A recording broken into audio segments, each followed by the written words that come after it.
Hello and welcome to the Modern Pain Physician YouTube channel. I'm your host, Dr. Kent, and today we're going to be talking about spondylolisthesis, which is just a fancy term for basically instability of the spine. You may hear this referred to as, quote, a slipped disc. This can happen both in the neck and in the low back. And the cause of it is a result of this term called spondylosis, which if you want to revisit that video, basically wear and tear of the spine. And so what can happen to folks, and this doesn't happen to everyone, is that over time, as the spine ages, you can start developing some instability.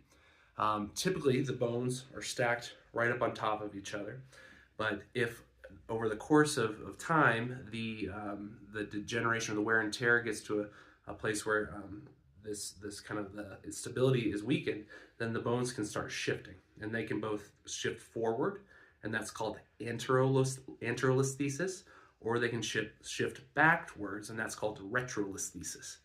But both those are just basically signs of instability of the spine.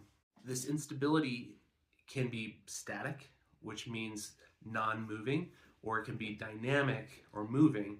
The only way you can really tell if something is static or dynamic is having some, usually x-rays, which are done with flexing forward and extending back.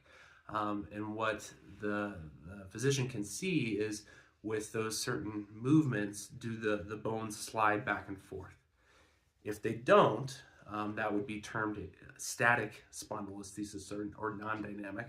And if they do move back and forth, then that's dynamic listhesis, and that's usually a more concerning finding, because if there is instability, that usually is associated with pain going down the arms or legs, and that can be something that may need eventually have a surgical correction.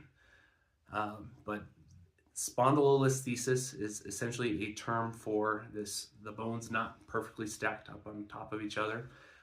Doesn't have to be serious, doesn't always need surgery, but it is a finding that can happen to the spine as the spine undergoes wear and tear. Stay tuned for upcoming videos when we talk about treatment options for spondylolisthesis.